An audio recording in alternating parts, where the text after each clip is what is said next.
A strong host game needs a strong wing game. Add Popeye's wings to your game day spread, and the crew won't just be cheering, they'll be salivating. With 8 bold, crispy Louisiana flavors to satisfy everyone's taste buds, our wing game is strong enough to always get you the W. At $5.99 for a 6-piece, order bone-in or boneless for your next watch party. Someone just wrapped up the title of Most Valuable Host. Love that chicken from Popeyes. At participating U.S. restaurants, price may vary, tax extra. Stay warm and save every day, all in the Kroger app. Get 10 for $10 on select varieties of Kroger pasta, Starkist tuna pouches, or Powerade. Then get flavorful fresh Heritage Farm chicken split breast, drumsticks, or thighs for $1.49 a pound, all with your card. Shop these deals at your local Kroger, less than 5 miles away. Or tap the screen now to download the Kroger app to save big today. Kroger, fresh for everyone. Prices and product availability subject to change. Restrictions apply. See site for details.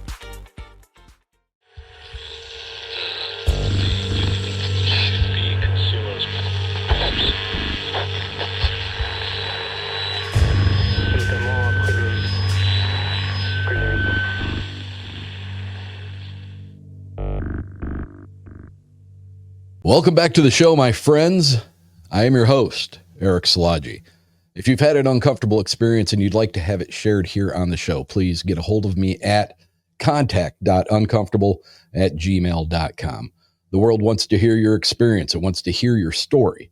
So reach out to me and let's get yours on the next episode of Uncomfortable. If you haven't yet, make sure to like us on Facebook and Instagram, both at Uncomfortable Podcast 65. And once you get a chance to listen to an episode or two, or maybe even view a couple over on YouTube, make sure to leave us a 5-star rating and a review wherever you can. That alone is the one most important thing that you as a listener can do to help get this show into the algorithm and out in front of more people. With more people listening, that means more great stories coming your way. If the video thing is more your liking, then make sure you subscribe to Uncomfortable Podcast on YouTube, where you can get a video version of most shows. If that's where you like to listen to us, please make sure to click like and subscribe so that you are notified every time a new video is released. Take a minute and check out the Uncomfortable link tree. It's the single best place you can find anything and everything uncomfortable all in one spot. All of my Uncomfortable episodes are there. Links to the YouTube channel, links to any of the other, my God, probably close to 20 podcasts that I've been a guest on. There's links to the Penford Media documentary series that they were doing on Bigfoot that I'm in. That is Linktree, linktr.ee/uncomfortable1. And that should have just about answers to any of your questions about where to find something. Now let's address the elephant in the room, as it were, my absence in the past few months. First of all, let me thank the many of you who have reached out, whether it be Instagram, Facebook, email, to check on me, making sure that I was healthy, making sure that there was nothing wrong. And I can assure you, no, I was not sick. I have no health issues. But in the last year, November 1st exactly was a year, I've lost 100 pounds from November 1st to November 1st. So the majority of that weight was lost by midsummer. And I realized that there were a lot of things that I had not been able to do for quite some time. And I have a wonderful woman in my life, and realized that there were a lot of things that we could be doing that I hadn't been doing for a long time. And we decided to take the summer and do those things. So it was never an intentional need for me to walk away from you guys, but I needed to live life for a while. So I'd been doing this for 3.5 years without a break. And I thought they'll still be there, hopefully. So hopefully you guys are still there. And, but you are going to notice a difference in the tone of the show. During the time I had off, I had some time to reflect. And I realized that I'd always been very serious in the show because I didn't want to show any kind of disrespect to my guests or to their experiences. But it became it became kind of heavy, and I wasn't able to let my personality out very often, and I miss that. So I'm going to be a little less serious. That's not to say that I'm going to be, cracking jokes at people's experiences. That's not what I'm getting at. But I'm going to try to let a little bit more of my personality out, have a little bit more fun with this. And the other thing is that you're gonna notice fairly quickly that some of the topics that I have covered in the past are going to be absent. And when I say that, I'm specifically talking about things that are of a spiritual nature, things that are of a darker manifestation type situation. Why am I getting away from that? No, I'm not scared of it. But with those topics, there are a number of things that come into play. One of which is, how was the guest who I'm talking to? How were they raised? What religion were they brought up in? What was their family belief? So many of those things, so many of those external components form the opinion that these people have, and then they come on the show and they're telling their truth. But it's very much prompted by the environment that they grew up in. And it doesn't necessarily make it right, and it doesn't necessarily make it wrong. But when you start getting, in my experience, when I start getting emails or messages on Facebook Messenger or through Instagram where people are asking me to help them, for me to give them advice about their current situation. As knowledgeable as I am, as intelligent of a person as I think I am, and how I would never in any way put anybody in harm's way knowingly, I'm not that person. I am not the person that you need to turn to. If you have a story and you want to talk, I think I'm pretty good at doing an interview, but I am not trained to give that kind of advice. And, I had several people reach out to me, and, I did my best to point them in the direction that I thought they should go. But again, I'm not that authority. So, and then you have people who are, I want to say, people who are attached to their attachments. People who really dig the idea that they're special because they have these things going on, whether it's in their home or whether it's out in the woods, or whether it's, anytime they're around a certain person. And that's fine, I guess. But when you talk to somebody who really holds on to that and holds that to be very dear to them, I don't think that's an extremely healthy thing to do, because they're encouraging that interaction. They're encouraging that that exchange, that attachment. And when you talk to somebody who is absolutely not willing to actively try to eliminate that from their life, me, open yourself to a kind of a strings attached relationship with people. And I had that several times. And if you know, you know. If you don't, I hope you never figure it out. It's not a great thing. So during my time off, I got right with some things, and I I cleared myself of anything that may have. I'm not convinced that anything was hanging around. I think things were peeking in on me. I think things were interested in me. But I did my best to rid myself of that, and I don't have any desire to go back. If you've listened to the show for any length of time, I had my experiences after my dad passed.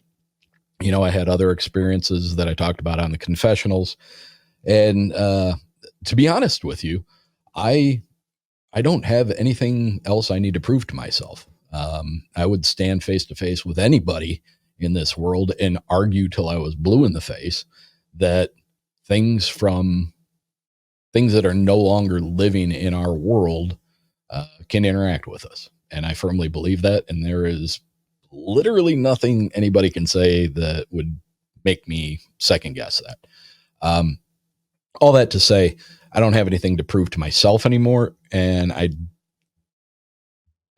choosing to step away from those type of experiences, those type of interviews. I am going to concentrate on my first two loves, which are Bigfoot and UFOs. If you've listened to the show for any length of time, you will know that I've been into UFOs since I was 5 years old and Bigfoot since I was 7. So the other thing I will say about the inability for the spiritual aspects, the inability to really quantify anybody's experience with anything that's even remotely science based is extraordinarily hard. So it leaves it up to a lot of supposition, and it leaves it up to a lot of, well, this is what I believe, and this is what I believe, and this is what I believe, and this is what I believe. With Bigfoot, there are Bigfoot prints. There are trackways. There are people who have gone the mile and got the castings like you see behind me here. So that is in my belief, that's an evidence of a physical thing. Hair samples, you got DNA tests, whether they're real, whether they're not, there are things that can be tested. When somebody tells me that their grandmother talked to them through the search engine on their smart TV by making words appear, if you have a video of that while it's happening, because it happens all the time, then that would be something that I would look at and I would say, oh man, that's pretty damn interesting. But when you say it happens all the time and there's no sense in me taking any video of it because nobody's going to believe it, then what am I left to believe? If this happens all the time and you can get video of it, why don't you?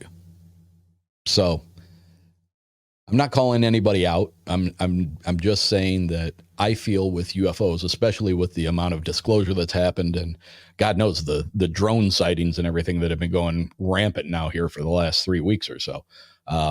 Plus all of the Bigfoot stuff and I feel that there is more of a wall of science that we can lean against when we talk about those things rather than just supposition and the environmental part of how you grew up and what you grew up in. So no disrespect to any of those people. It was a lot of great conversations. I'm going to move away from it because Bigfoots don't follow you home typically. Some do, I guess. UFOs have not followed me home yet. That I actually kind of hope happens because now, as long as the probe thing is all folklore, because if they do the probing thing, I don't think I'd be too much into that. So, all right. So I got a great guest for you tonight.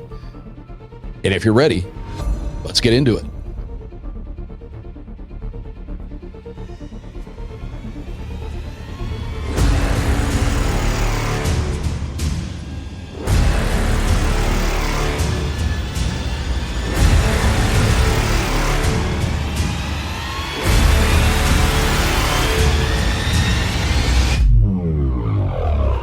So, if you will, please give a warm, uncomfortable welcome to Mr. Jerry Lentz.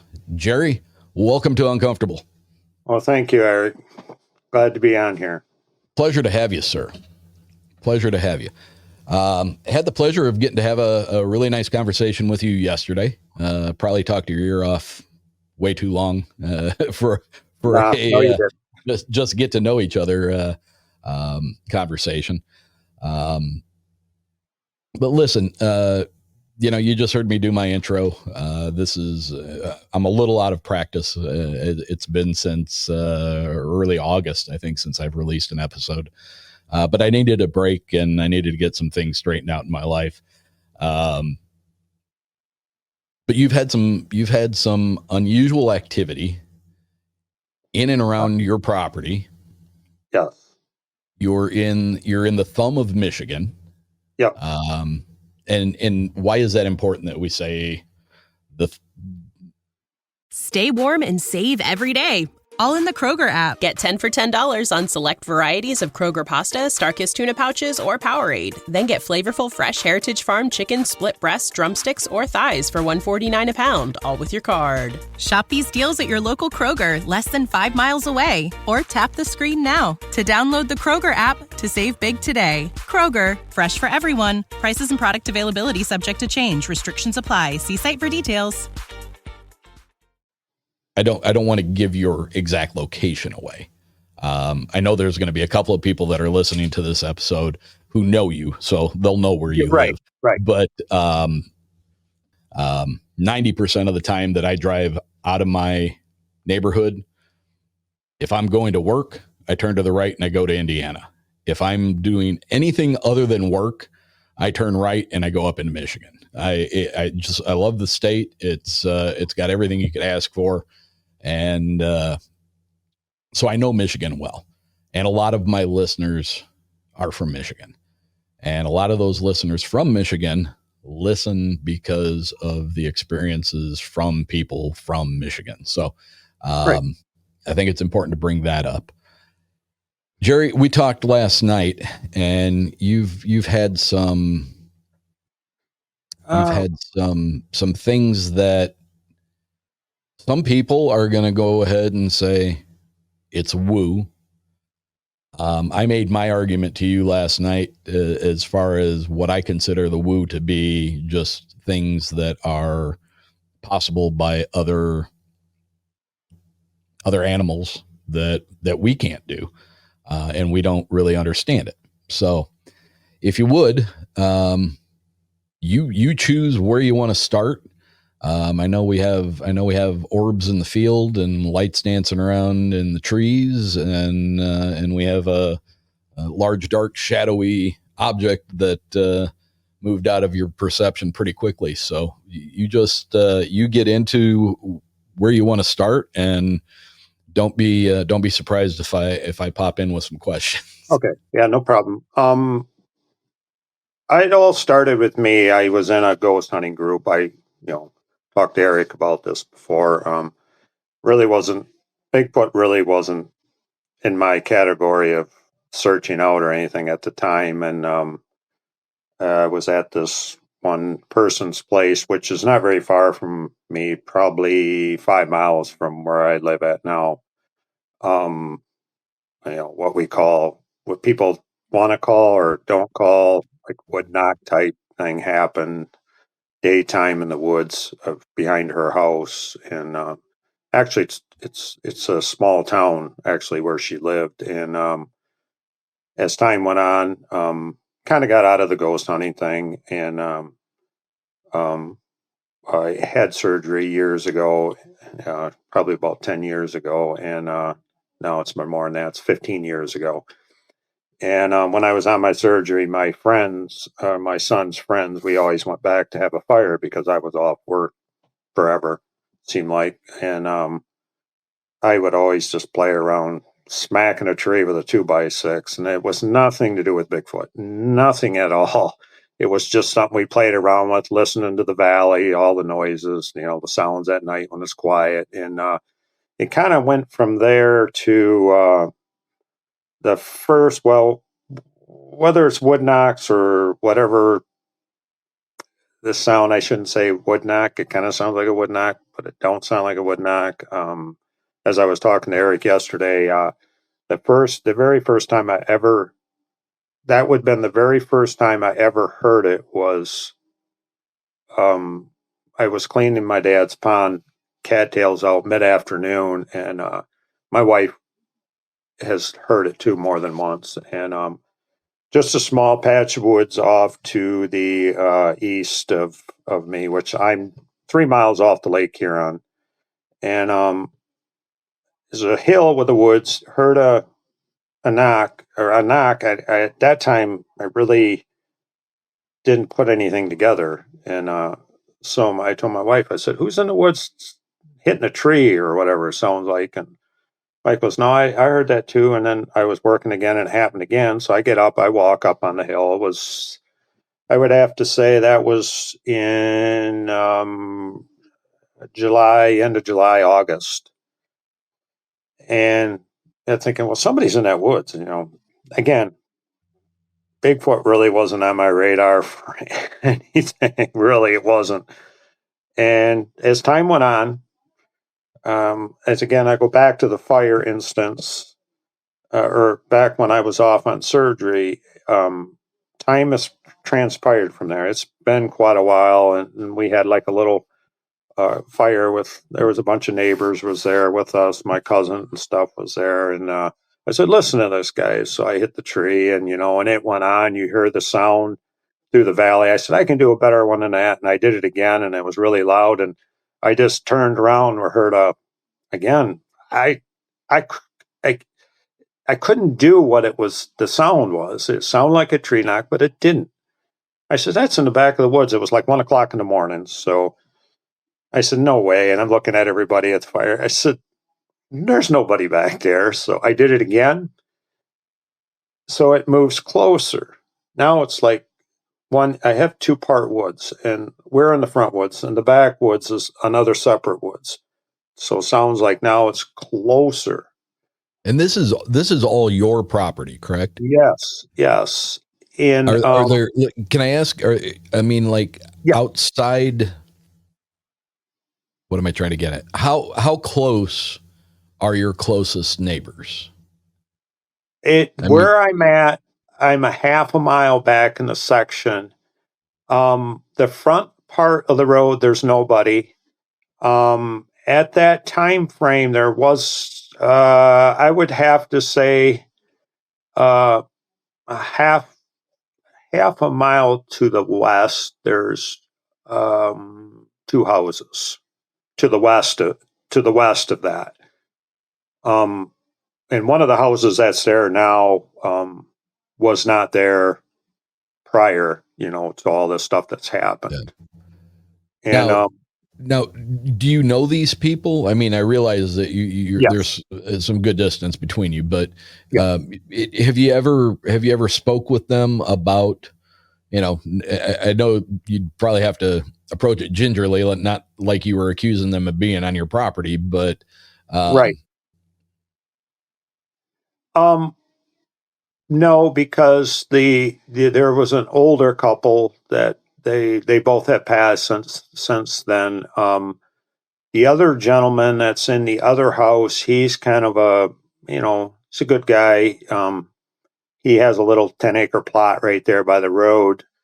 I've never really spoke to him. No, I can't say that I did. No. As far as kids and stuff, that's the strange part of it is, after those knocks in the front woods we were at, we could hear the leaves crunching, because now this is in October, and as I talked a little bit about yesterday, was it stopped. You could hear it step, crunch, crunch, crunch, and it's like right beside us. So I told my son's buddy, I says, "Grab the flashlight.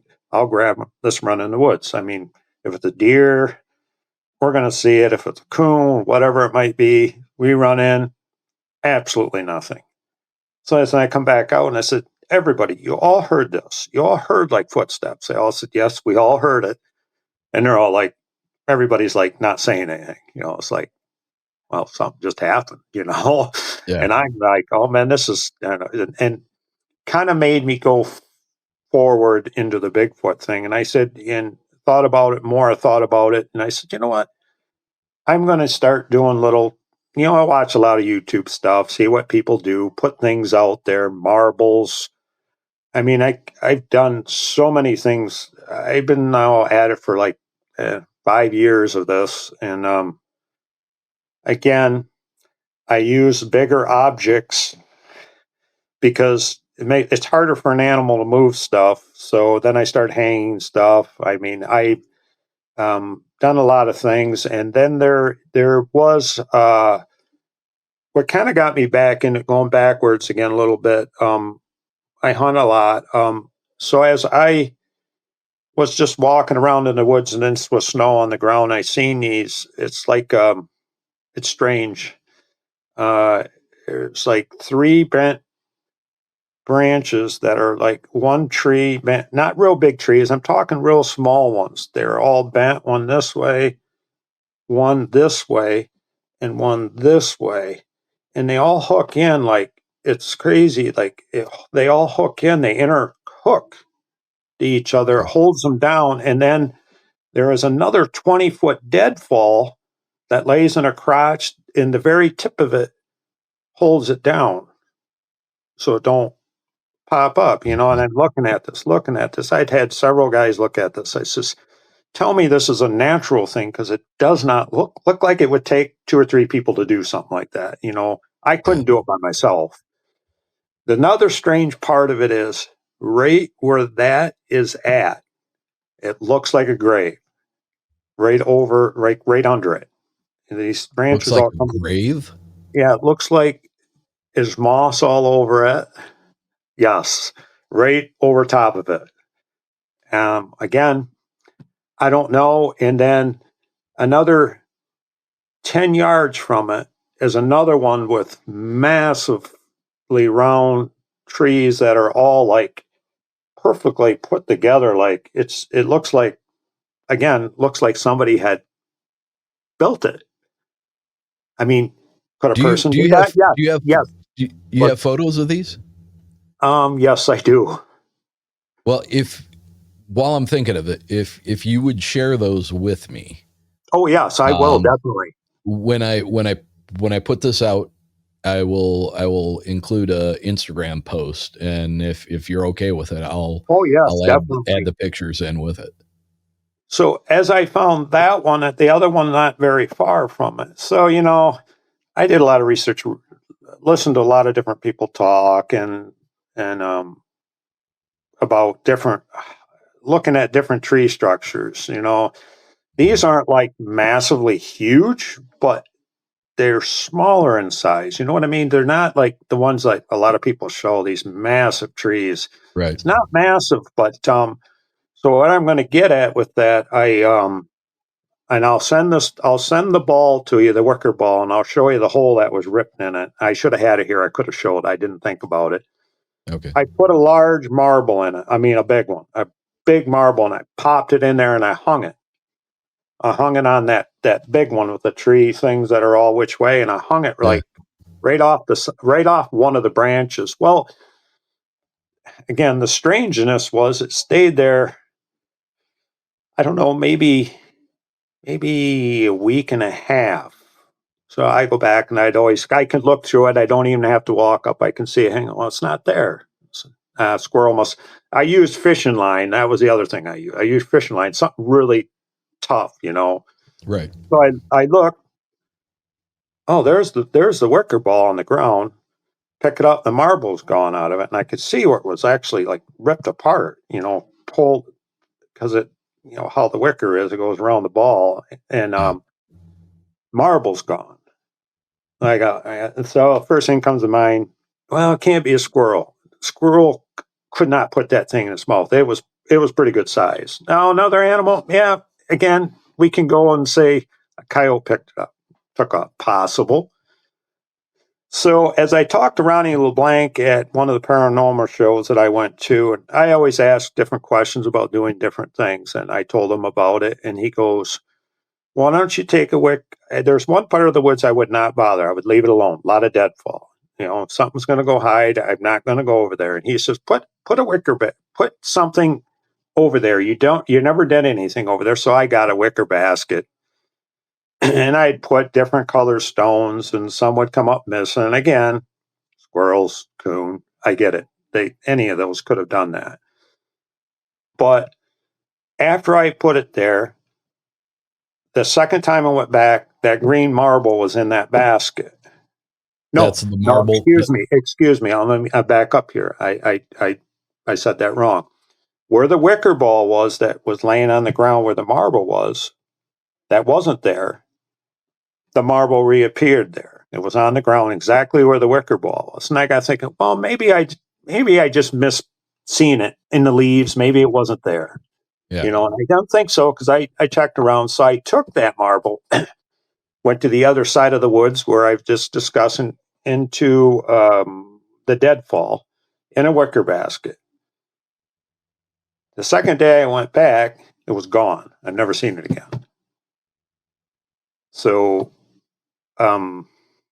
so in your mind's eye, when you first found the wicker ball on the ground and you saw that it had been torn open, what do you think the likelihood is that you actually missed that marble being there?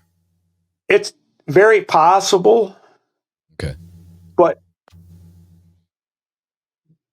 what I don't understand is, yes, I could have. I'm not the one to say that I didn't, but I searched. I did. I searched it all out, not saying that I could have missed it. I don't know how it could have. It's in size. It's pretty big, so I'm feeling that's what I was getting at. I wanted to know how much effort you put to try to find that marble. Oh, I walked all around. And did you like in your gut, did you feel that it was kind of odd that, man, how would I have missed that? Oh yeah, my head was like, okay, and my head spinning. At this time, it's like, no, is somebody just messing with me? But nobody really knew, even if it's a possibility of a person, a neighbor, sneaking back there, walking around. Again, that's possible, but there's really no kids around anymore. Most of the people are growing up and gone around my neighborhood. I'm not outruling that.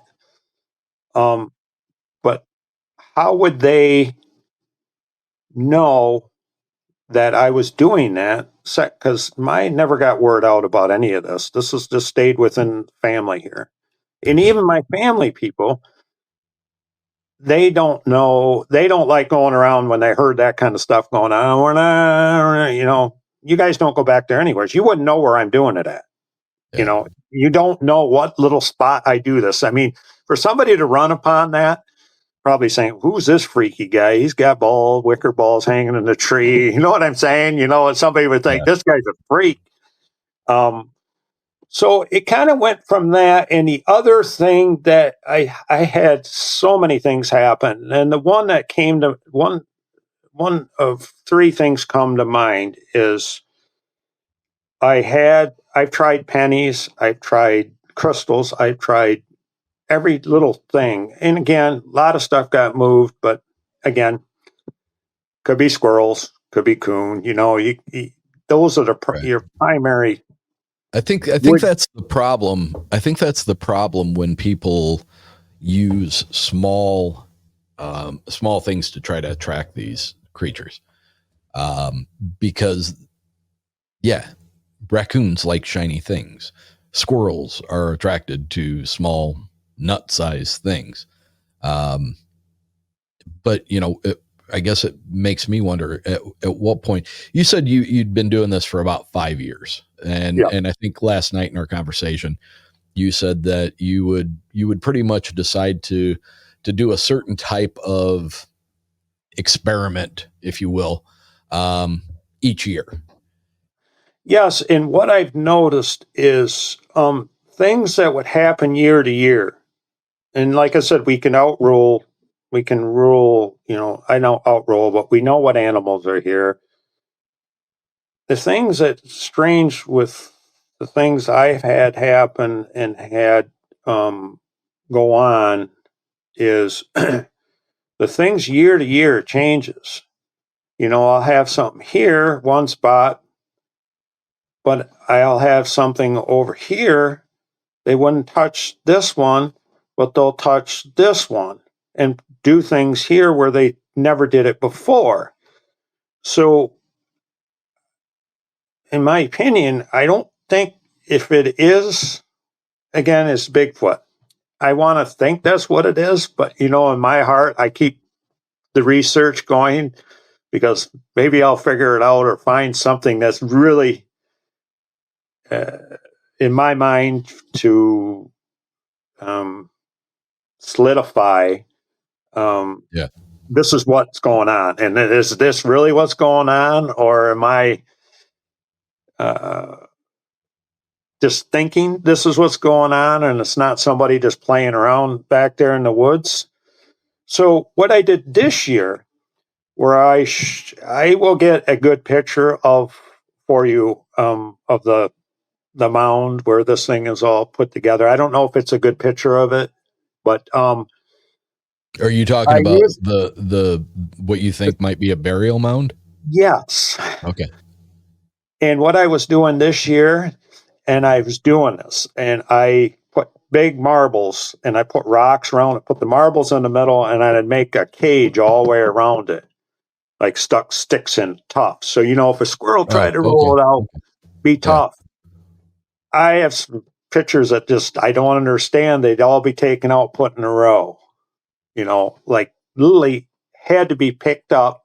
Something had to have picked up and moved it because they weren't the creature. Or if it was a squirrel and that they couldn't roll it out because it was inside, it was down in where the roots were. So, that was the latest thing I had happen. I have 2 or 3 different spots that I do things in, and every year it could all happen in this one spot, and the other 2 nothing gets touched. And I don't understand. Is there more than one? If this is what it is, and this one or a different one comes through, and I don't have the answers. And that with ghost hunting, and I always look at this. UFOs, you're right. UFOs, we've come a long ways.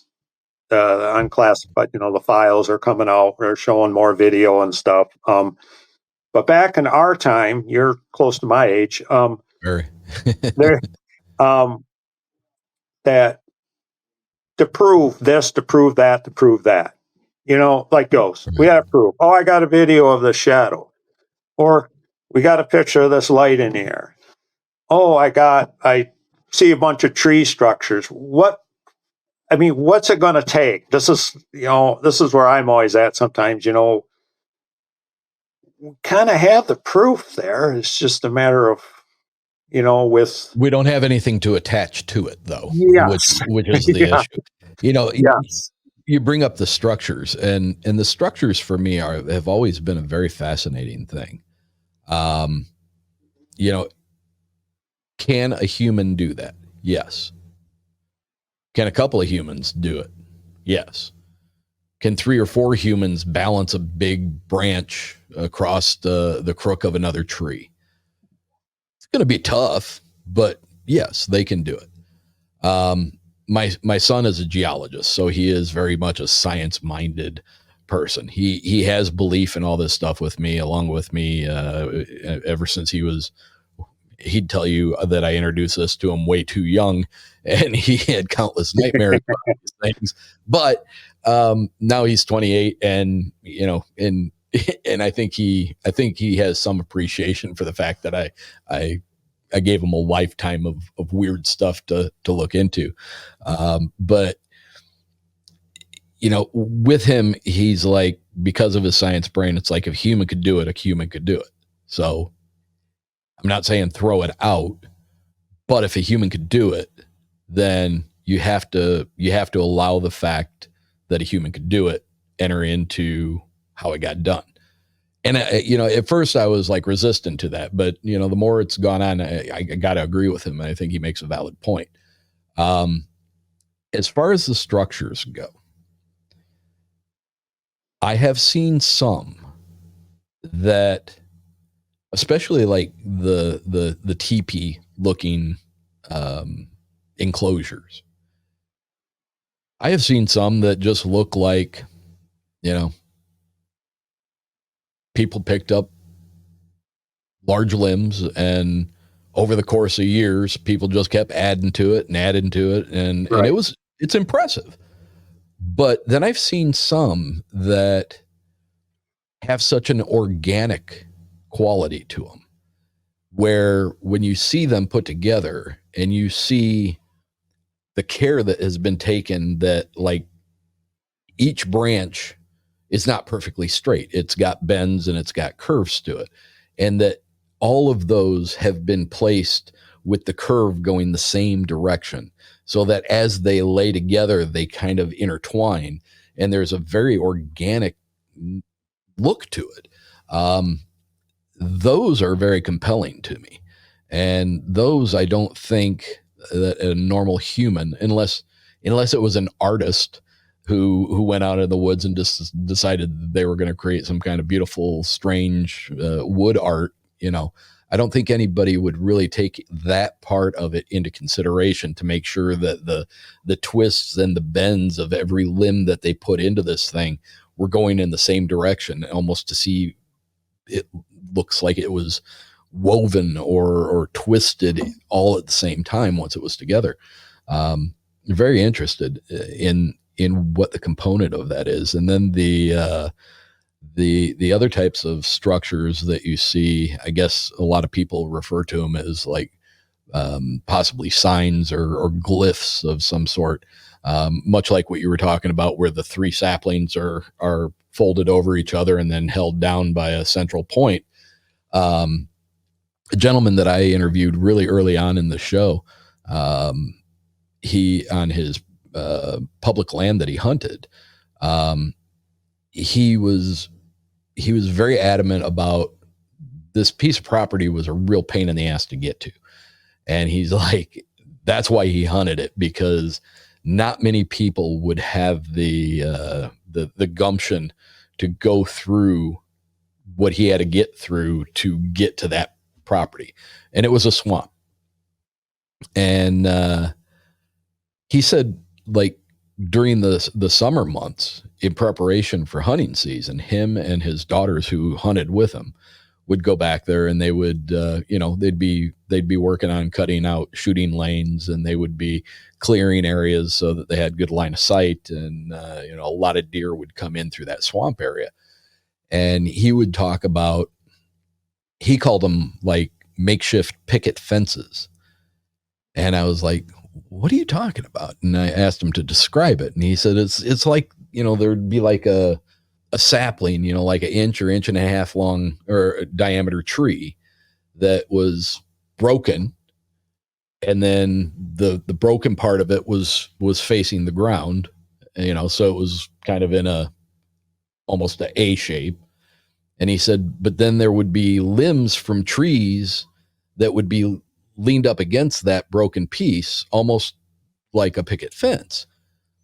And it really became apparent to me, because like I pay attention to the way people speak about what they see.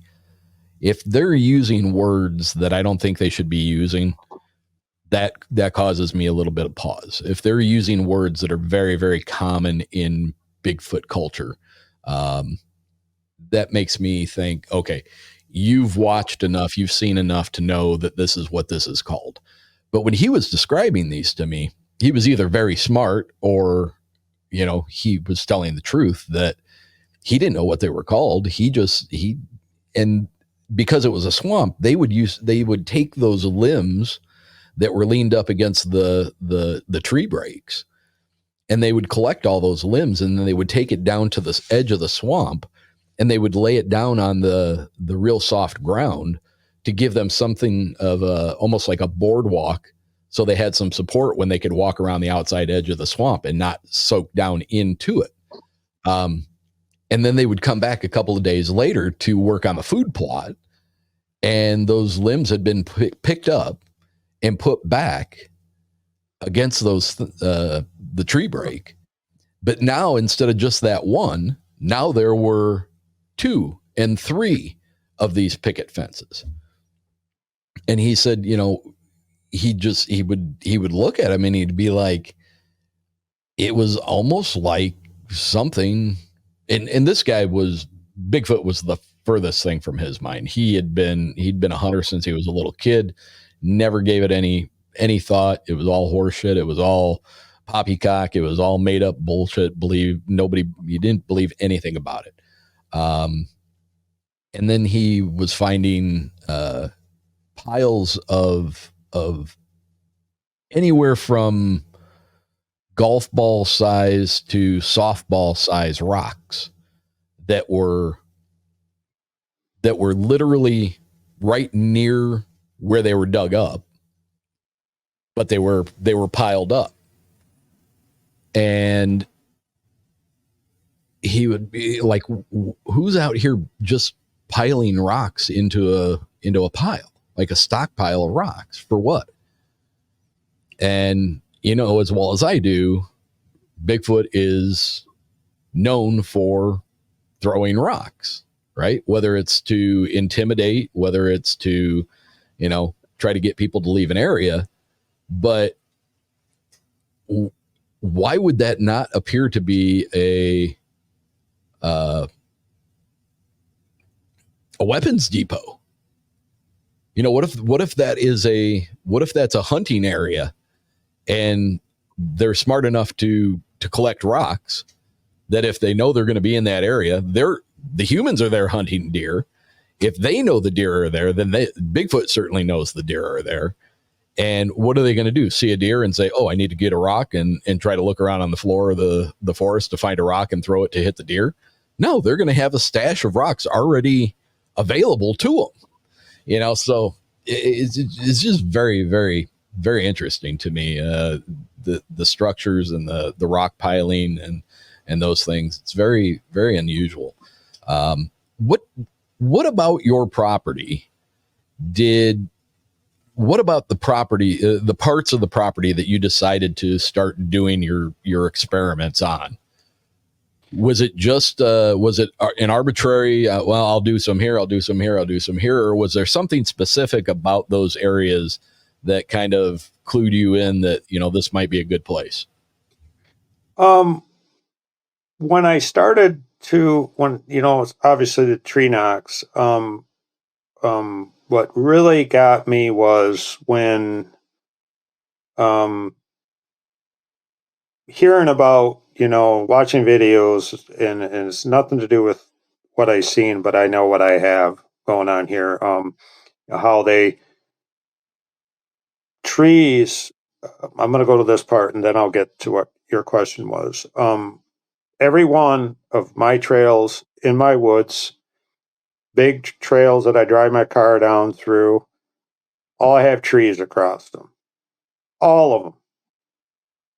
All of them. Every single one of them. The one that kind of blew me away the most was there was a thornapple tree.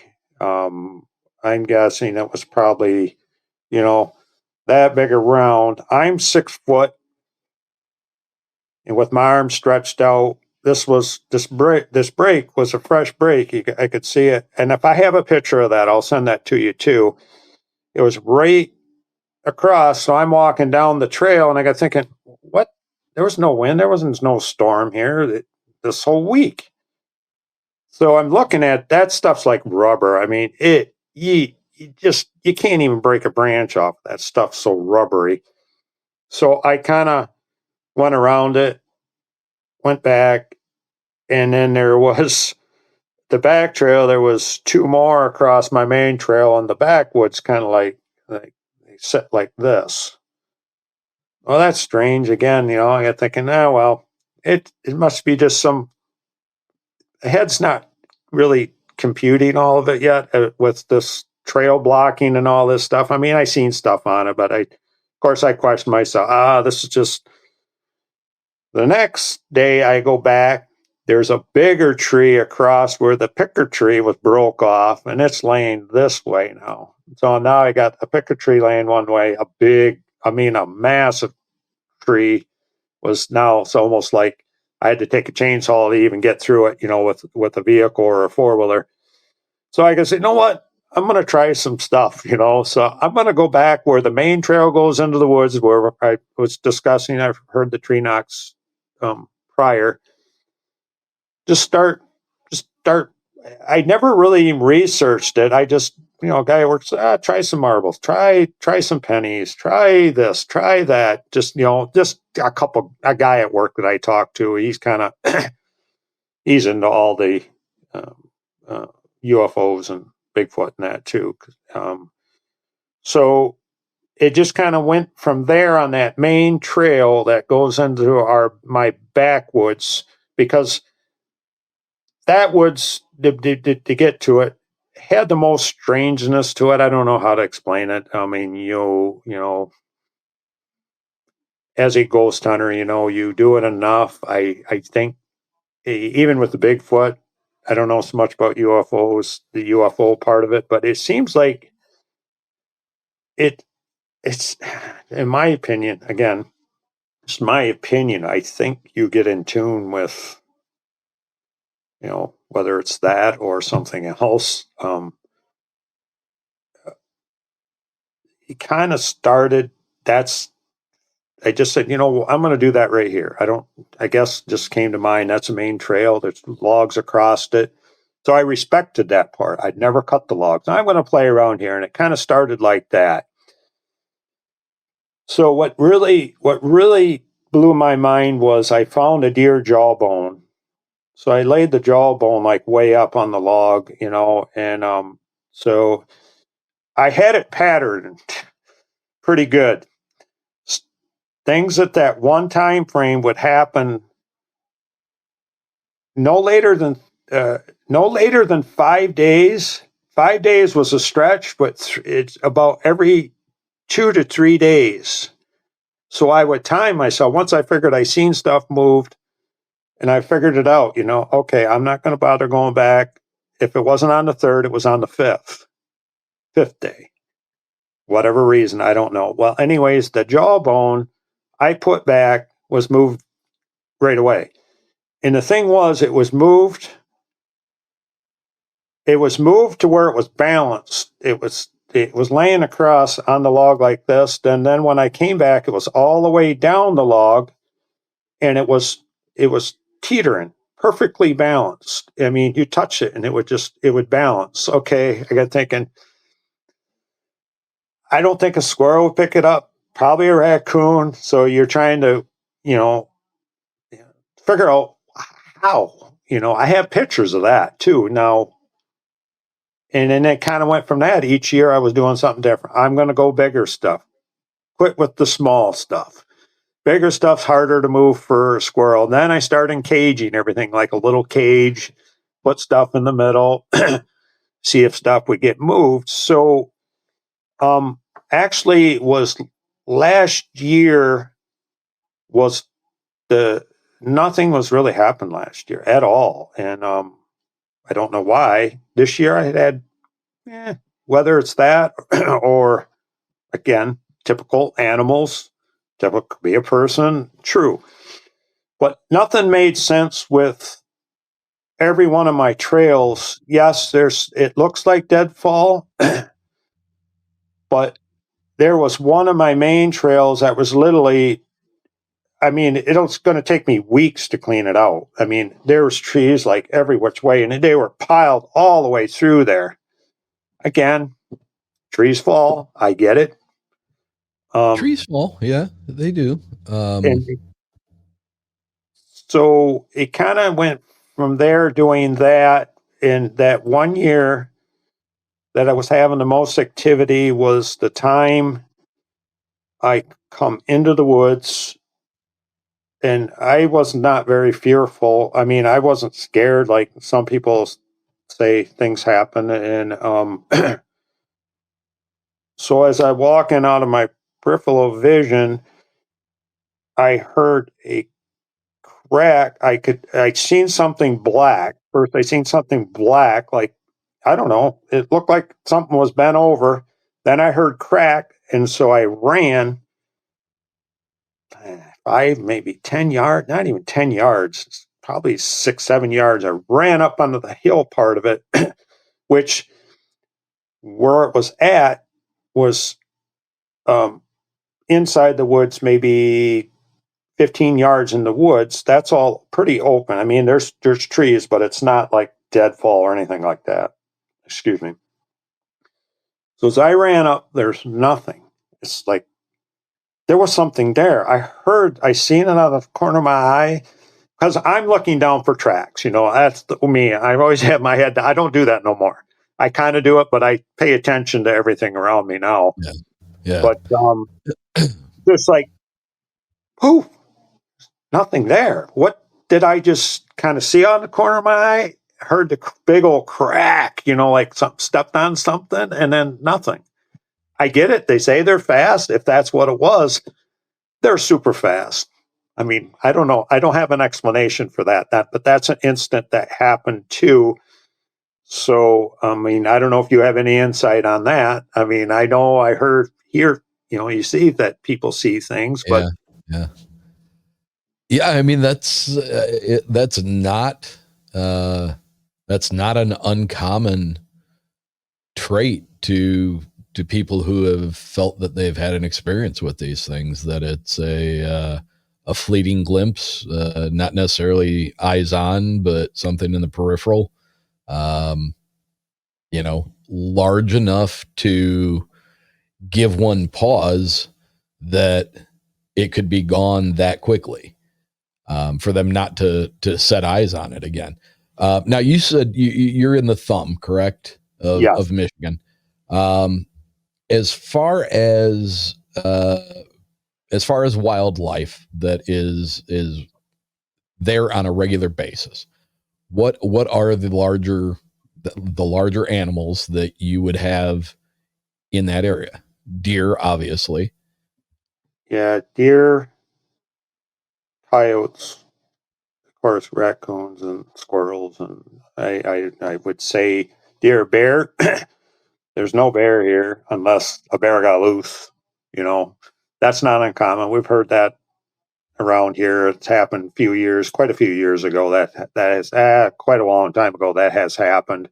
Yeah. There has been now again reports of a cougar to the north of me. That happened a few years ago. Yeah.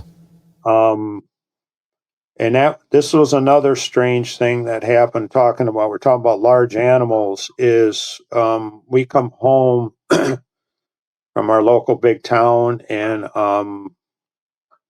I heard this in my woods. It was so loud. It sounded like a large cat. Bobcats. Okay, we'll go back to bobcats and lynx. There was a something out of Canada. I don't know if it was I think it was a lynx. Was reported here. I would say that was probably a few years ago here, not very long ago. They reported, and they had pictures of one of them. They figured it came across from Canada when the ice was froze, and they captured it. Yeah, I don't know how to say that. The the the getting back to the larger animals, and talking about what I was just saying about the noise I heard, the scream. It was literally a scream that was so loud and went so long, and it was like it ran out of air, whatever was doing it. So I hollered my wife, "Get over here! You got to hear this. I don't know what it is." So I did my own research.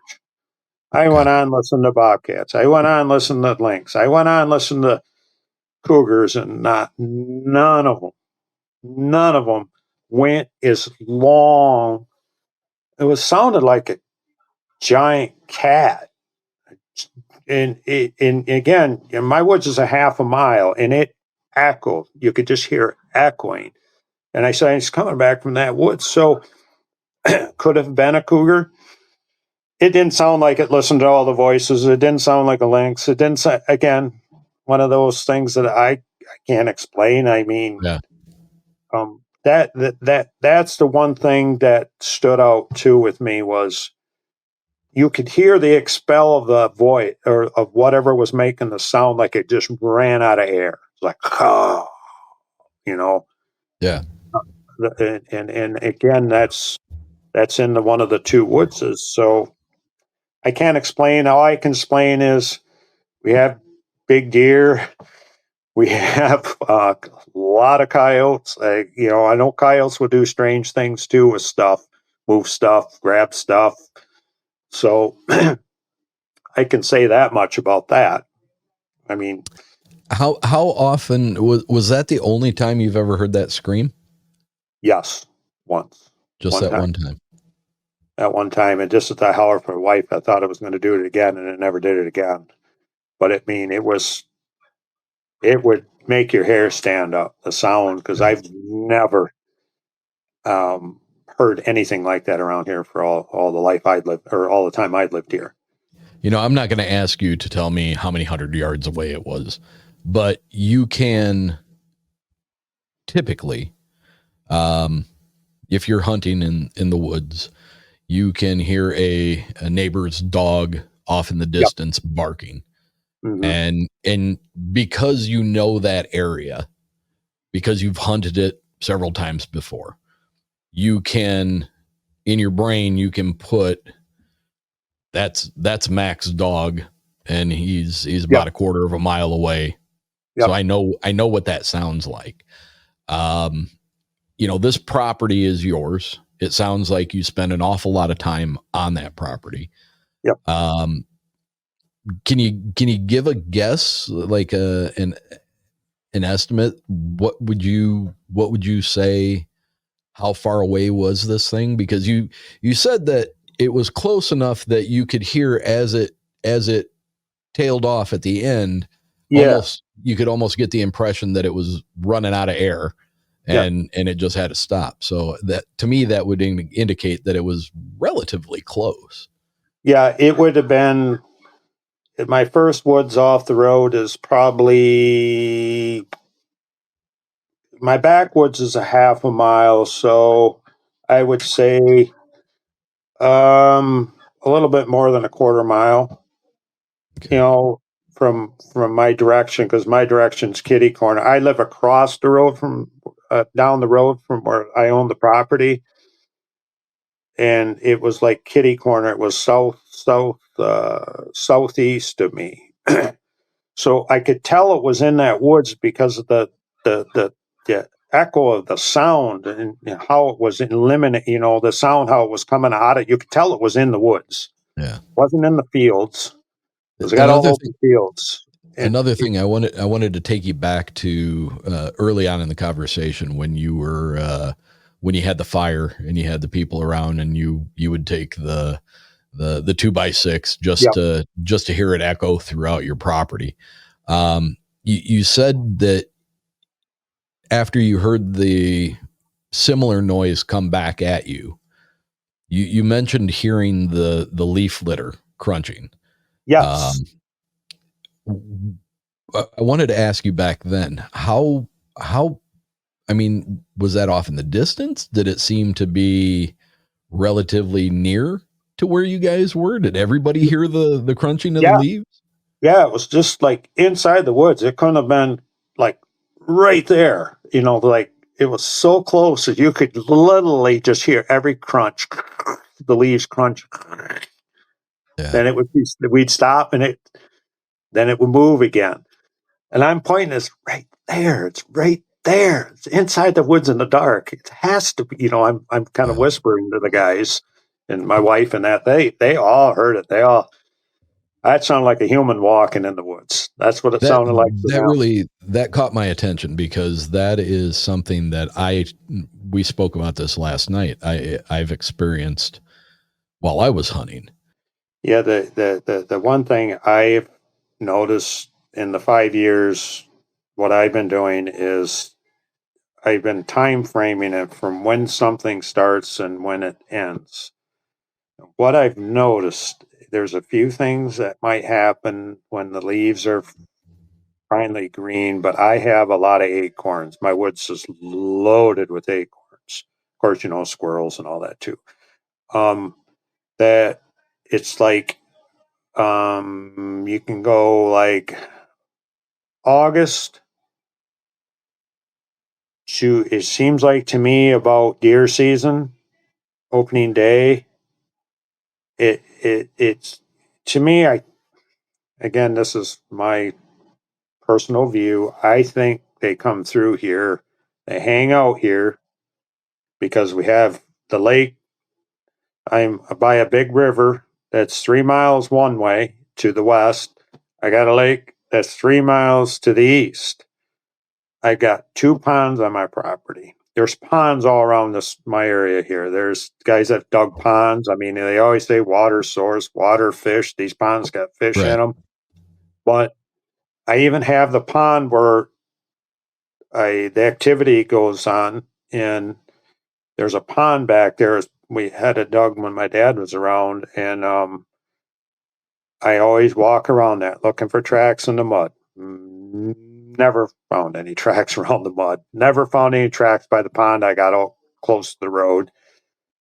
So, if you speak of water source, I mean, I have it. I have it in this area. Again, a lot of people will say, "Oh, you're just crazy. Bigfoot's only up north. There's nothing down here." Well, I don't know. There's something going on, and the last thing that really, there's two things I want to bring up. One is my son is kind of skeptical on a lot of things. I mean, he is, he'll question things, and that's great. I always like him because he always questions me. It could be this, it could be that. You're right.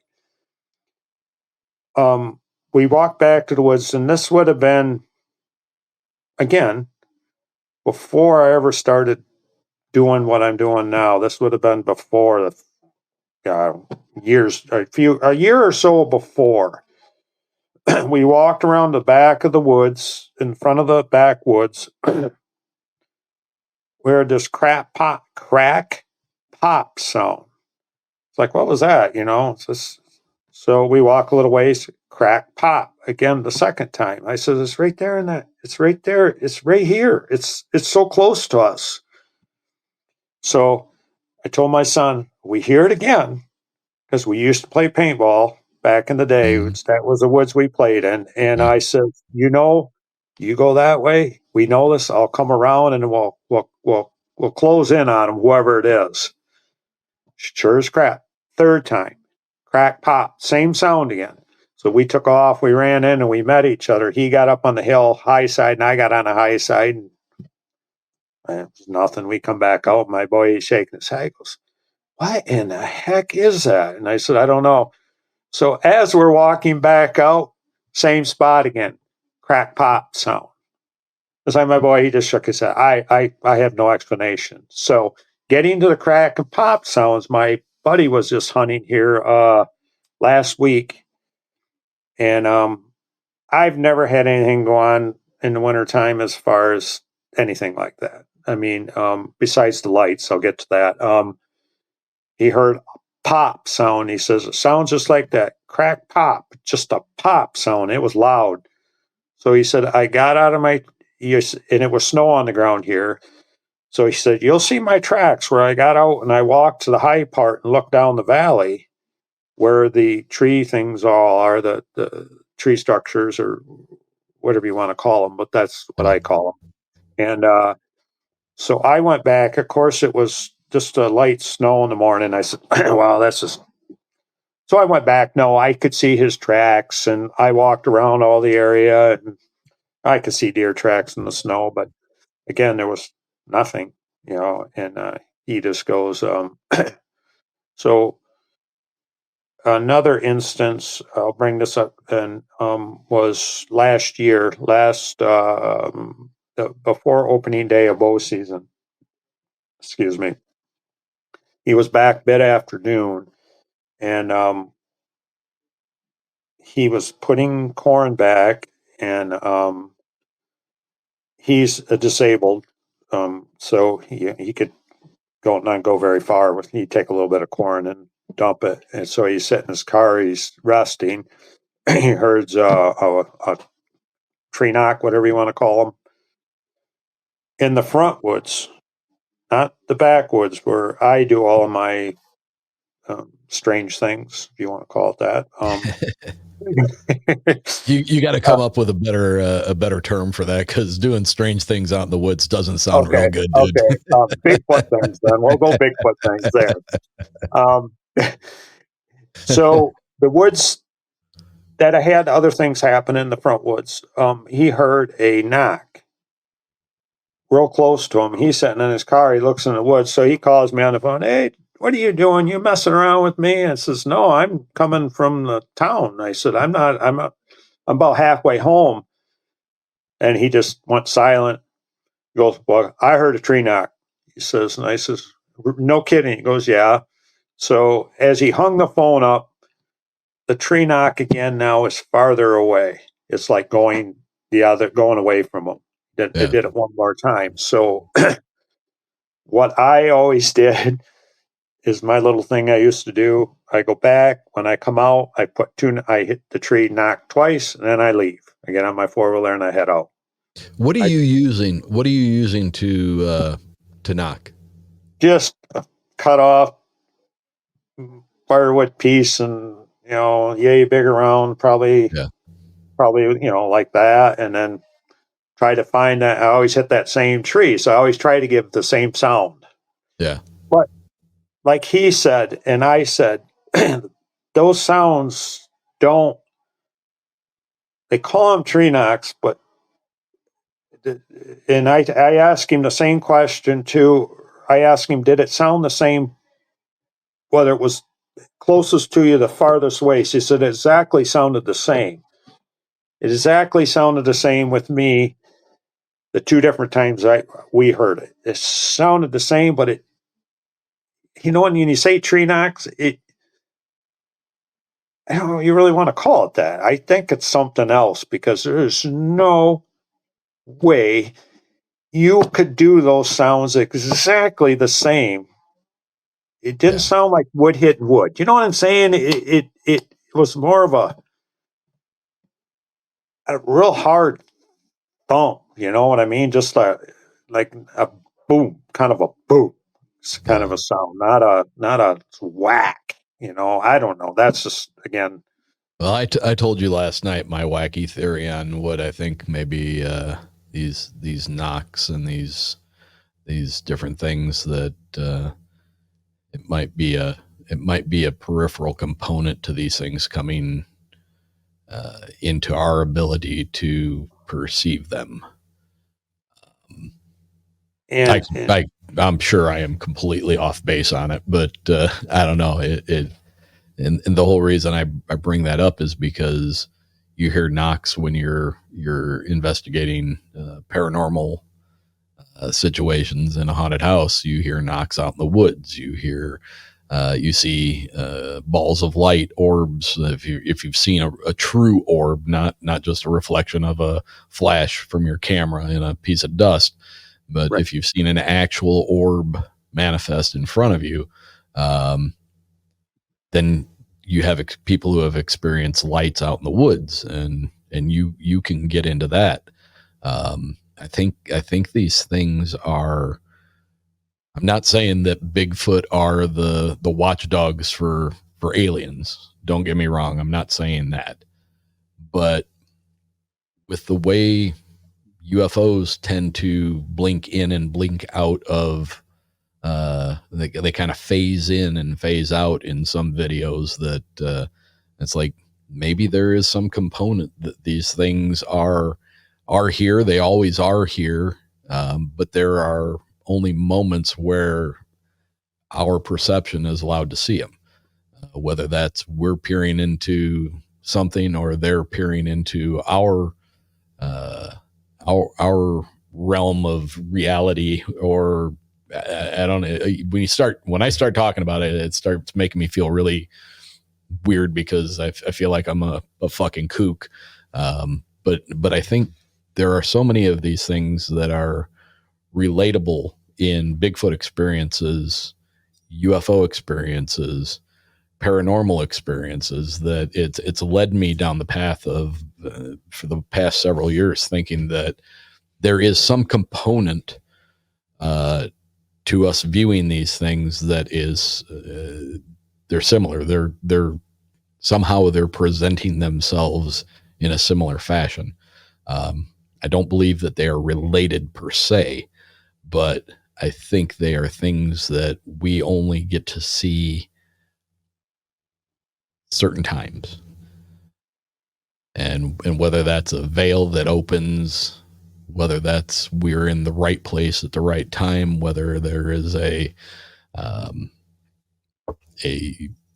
frequency or a vibration that is happening that we happen to walk through at that moment. I don't know. It makes me feel crazy when I start saying that shit out loud. And I know people love hearing it, but when you have those thoughts in your heads and you kind of actually believe it, it kind of makes you feel crazy a little bit. But we're getting a little long on time. But if you would, can we get into the couple of experiences that you have had with the lights? Yes. This just came this year, and I kind of did my little investigation with my buddy, and we sat down here about a week ago, and we were discussing the lights, because these lights that he has seen 3 different occasions, and myself this year, I seen one. Of course, it all he's seen it 3 times. I seen it once. And the thing was, it all happened in this one field, pretty much. The field I hunt out of in the hunt. And you're going to say, well, it's flashlight. Somebody's hunting. Well, it happened in bow season for him, which no one can hunt there. Again, people sneak on people's property. I get that. I've never had to kick anybody off mine, never had to chase anybody down. None of that's ever happened. So my uncle's property butts up against my property. He owns 60 on the one side. When my dad passed, I inherited my dad's property. So there's a fence row there that I already know. I can see the fence row from my blind, and real quick, it was where the sun wasn't up. It was getting daylight. So I seen this light. I just happened to be looking straight to the east, and it was on the fence row. It would have been on my side. I seen this, I don't know, it looked like a light. It didn't let, after I just studied it and thought about it, it was just a ball light. And it went out. And I go, somebody's walking up that fence row. Okay, I'll catch them, because I can see the bottom part of the hill. So I'm elevated stand quite high. I'm watching.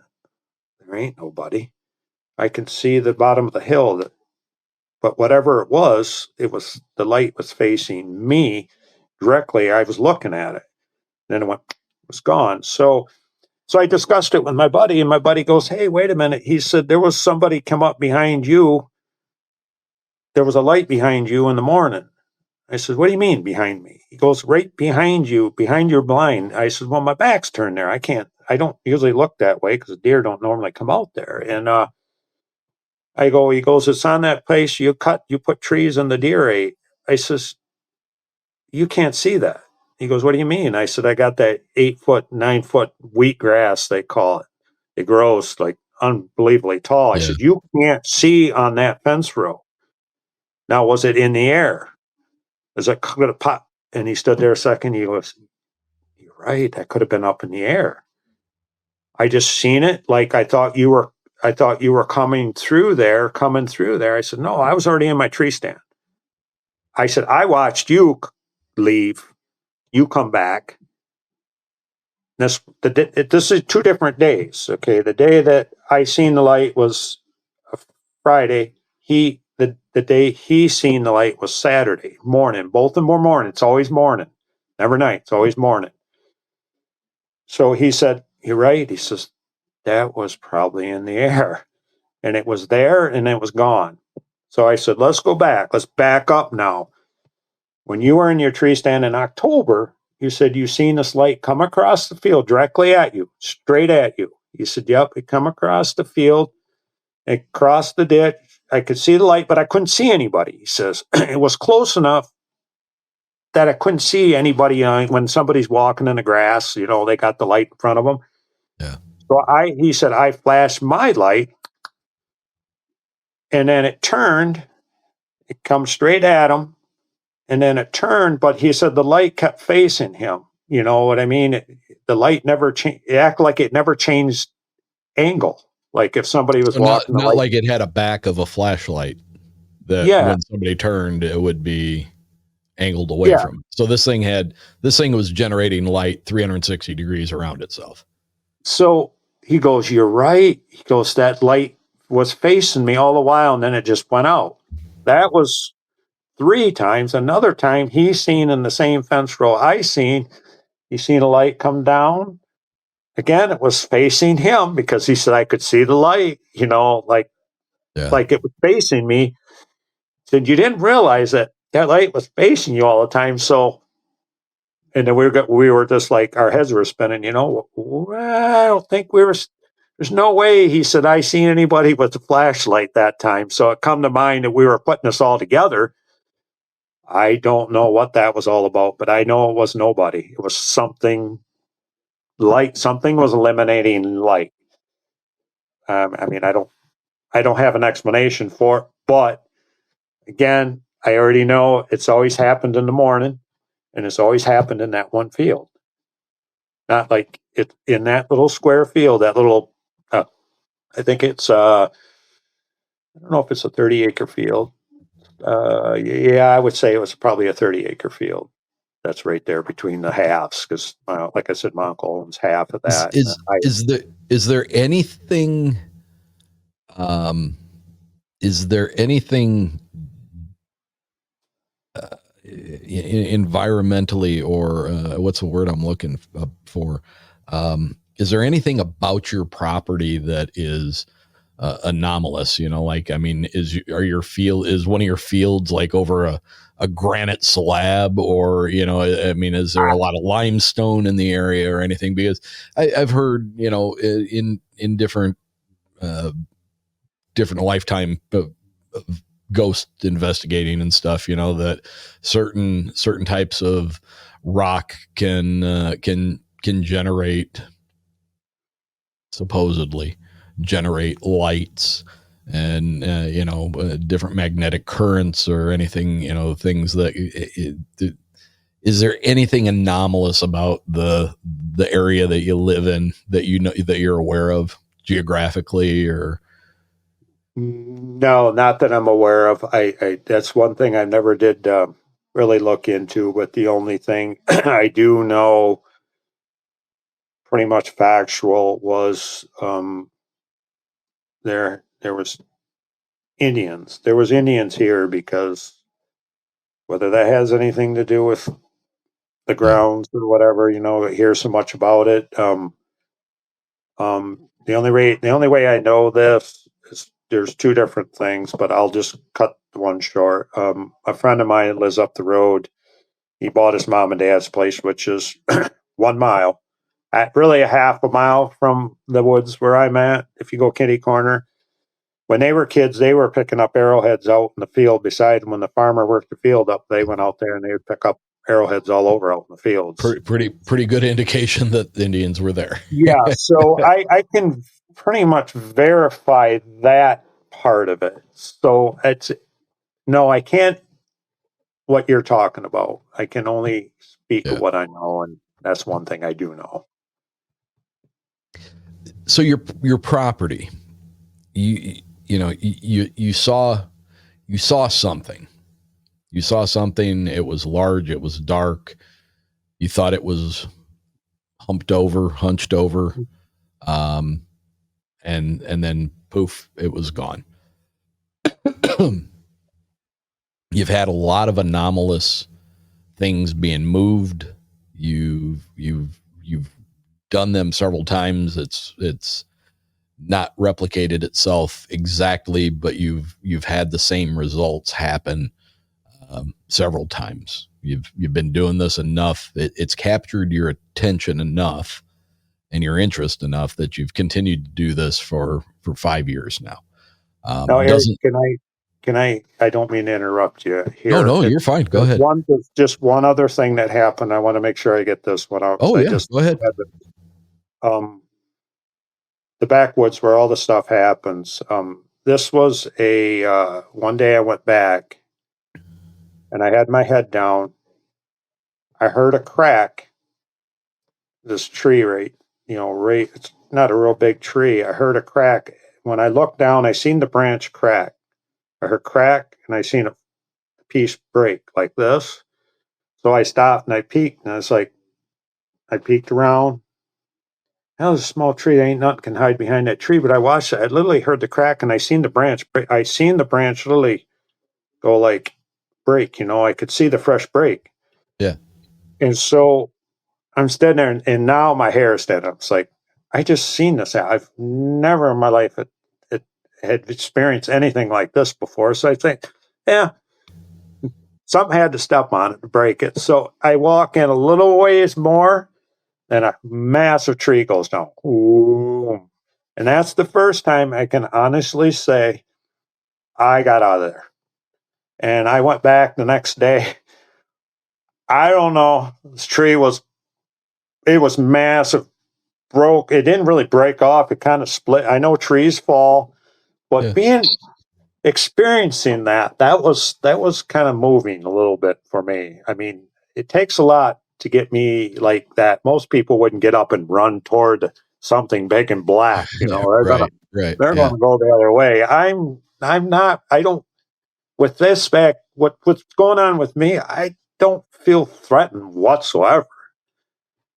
Yeah, it gets to me sometimes. Some of the stuff I've heard. I mean, again, I'm going to go real quick. I know we're your time and everything. Bird sounds, and I've had this happen several times where I'd come down the woods, I'd hear this chirp sounds like, what? I don't remember hearing that. Go down a little ways, heard it again, go in and I'd hear it. Then I would just sit there and I go in a little ways, I hear it again. So I'm sitting there, I'm listening, and it got quiet. Every time I stopped, it got quiet. So anyways, I do my little rounds. I come back out, chirp again, chirp again, chirp again. And it chirped once more when I come out, when I got out. And it was, no birds. It didn't sound like any of the birds I know. But yeah, it could have been a goofy bird that had a weird voice to it. But yeah. People say these things, and I don't know. It was that was a real strange thing that happened. But yeah, for the most part, never had heard a tree that size. If people see it, I mean, I should get a picture and show it to you, because I've got, actually, I'll send you those pictures. I have another one that I'm not going to tell you what I think it is, because that's what I want to see. I always show other people this picture I got. Yeah, not very many people don't spoil it for me. Let me see what I see. Yeah, I'll send you a few different things, and you can you're more than welcome to use any of them, post them or whatever. I don't have a problem with that whatsoever. Okay, so if you're watching this as a viewer or a listener, make sure that you head over to the Uncomfortable Podcast Instagram, and with the promotion for this episode, I'll include the pictures that he sends along with this. Jerry, I wanted to sum this up at the end by saying, I want to know what your gut tells you. My thoughts here. So many people that have experiences have this overwhelming fear, this dread, this this feeling that they need to get out of the area that they're in, and you have not experienced that. You say you feel very comfortable in the area that you're in. Throughout the conversation with you, it sounds like there are more active periods where things are happening, and then there are times where there is not much happening. So it makes me wonder if your property is transitional for them. Are they using whatever's there, whatever it is? If it's Bigfoot, if it's nomads, if it's wild men, if it's homeless people who are traversing from east to west or west to east on the in the thumb of Michigan, whatever it is that is creating the effects that you're having on your property.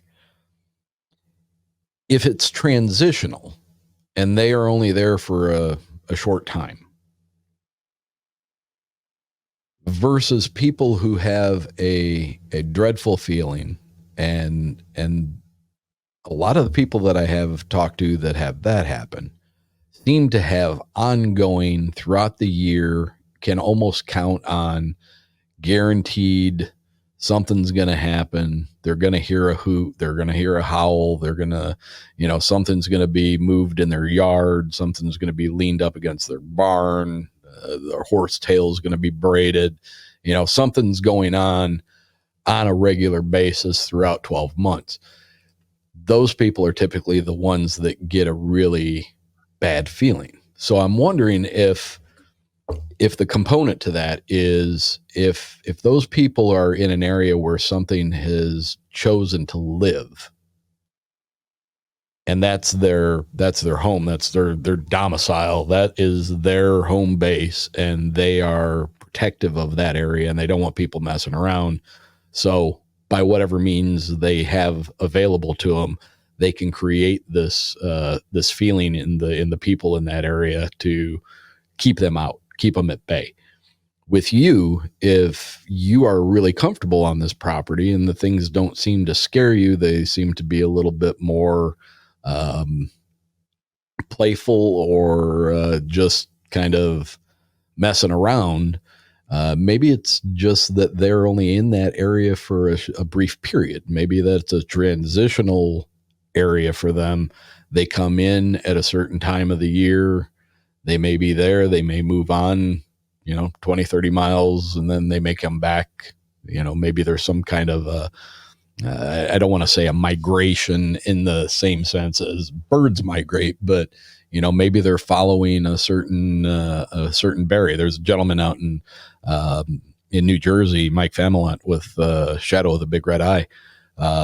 He did a lot of research in Jersey, and it's his opinion that there's 2, possibly 3 clans that tend to migrate the state kind of in a clockwise order.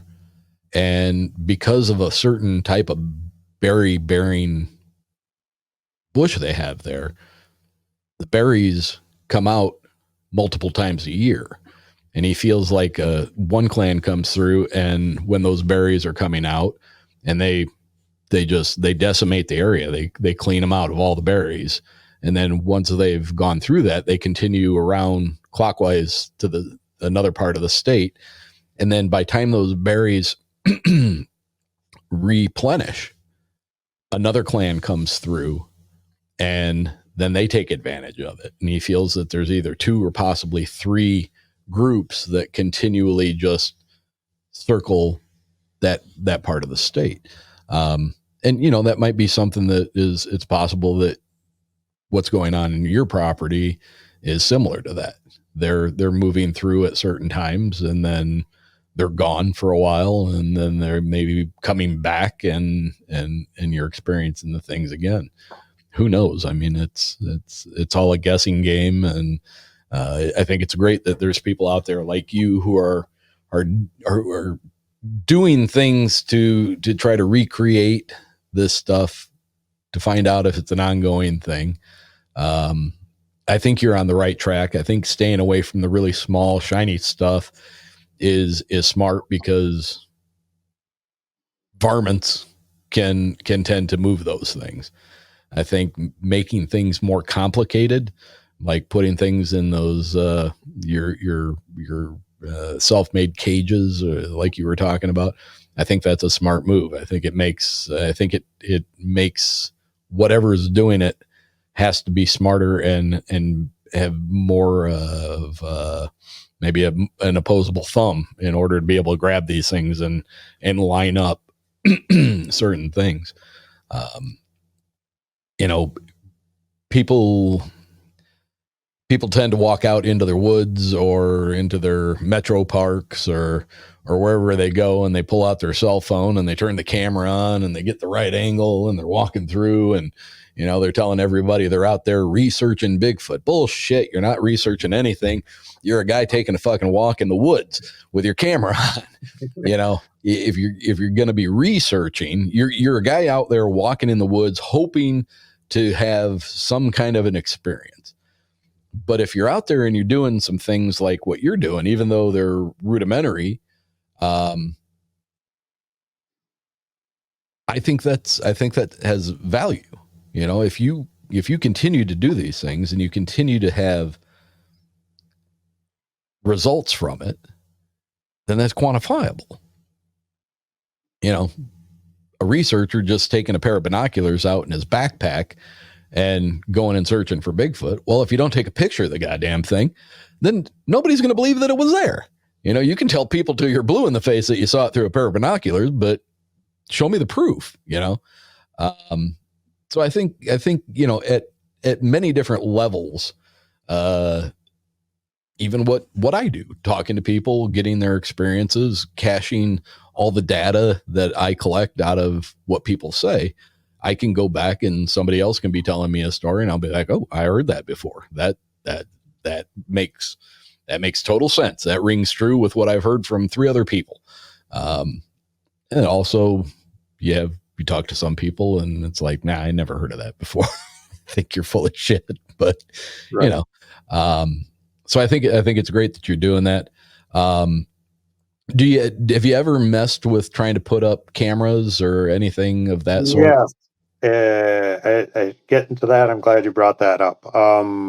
I had stuff going on in the the first woods. The woods are what we heard the leaves moving in. That's where I did a little bit at both woods. I started out with the back and then I did some in the front. Well, the front, I was having marbles moved, and I put stuff over the marbles, so someone had to pick the piece of wood up and move them.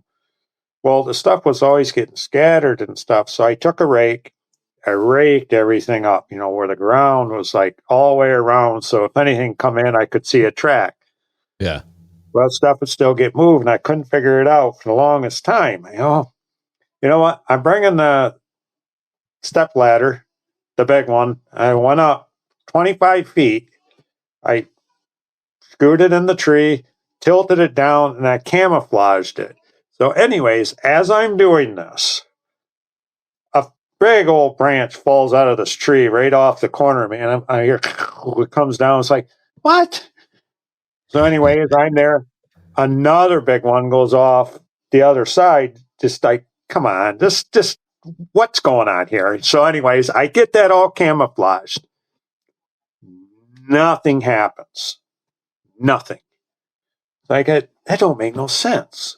So I said, unless someone see me put it in the freaking tree, so anyways, I go back, I pull it off. 2 days later, the stuff's all moved again. I'm finding unsuccessful with cameras. I've tried everything. I put them on the ground. I put leaves on them. The cameras would be knocked over.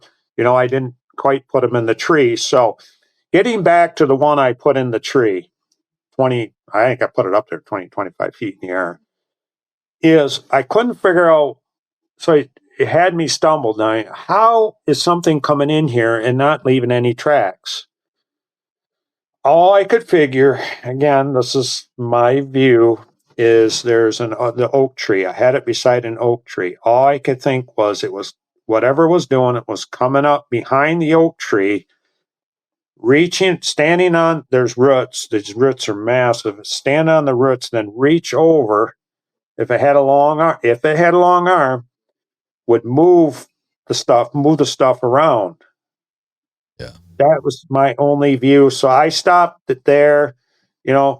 I tried cameras again here, but I do have an interesting photo that one I really want you to see. It was at night. It was taken, and very unsuccessful with cameras. I even put cameras where them three small trees are bent down and held down, because I had a lot of stuff go on there. So I put one, dummy me, put it like 5 feet away, tucked it up against a tree, nothing. And nothing actually, when I did that, everything just went dead for the longest time. It's like once I pulled it out of there, it was quite a while later that, again, if that is the case, they knew that camera was there. Yeah. Probably watched me put it there. If it was. I was going to ask you one thing. If you had ever considered, you were looking for prints. How is something getting there and moving stuff without leaving prints? What if it's coming down the tree? You see, I was asked this question, and, I look up now. I never did before. I never, when hearing all this strange stuff go on, it's like, do you ever look in the trees? No. My head's too busy looking down once I'm walking, looking for tracks and stuff, So I never at that point, never even thought about up in the trees all this time until recently. It's really funny, because one of the conversations I had with a gentleman from is a little more towards the middle of the state and south of you. I forget what county, Mason County, maybe. I don't remember. Just a normal guy, just a normal Joe. No, had some experiences, but didn't have any great insight or anything like that. But he ended up saying one thing to me that I had never heard before, and it made complete and total sense to me. Anytime you ever see a trackway of prints, they always appear to be foot right in front of foot, almost in a straight line. Whether the way we walk, we kind of straddle left and right, left and right, left and right, and their feet seem to tend to leave prints one right in front of the other. And I always thought that was odd. And because if you try, a 6 foot man, 190 pounds, 180 pounds, whatever, to walk on a balance beam, right? Not the easiest thing in the world to do. And if you ever have been unfortunate enough to get pulled over by the police and they ask you to walk a straight line in front of them to prove your sobriety, it's not the easiest thing to do, even if you are sober. So how do these things walk in that manner? And it dawned on me with the comment from this gentleman, which was, we were talking about the young, the adolescent, the juvenile Bigfoots, because he had said that he had seen what he believed to be a child. And I asked him, well, where do they keep them? It's like, are these teepee structures where they keep their young? And he's like, no, the babies stay in the trees. And I was like, okay, interesting. And he says, that's why they're so adept at walking in straight lines. He's like, the majority of their formative life is spent walking on branches from tree to tree, foot in front of foot in a straight line, walking along a branch. And they do it for so many years of their early life that when they get down into the ground, then that's their natural way of walking. And I was like, holy shit, that makes total sense. You know, so that was like my first real dawn of, you know, the light bulb going off that, you know, these things are always in the woods. Why would they not be arboreal? Why would they not be in the trees? Why would they not spend as much time as they possibly could above the eyesight of anybody that's out there looking for them or accidentally running into them? So I think there's a lot of validity to that statement. So Jerry, it's been a great conversation. I thank you so much for taking the time and doing this with me. I really appreciate it. It's been a lot of fun talking to you. It's an honor. It's an honor being invited on your podcast here. Well, folks, it's great to be back.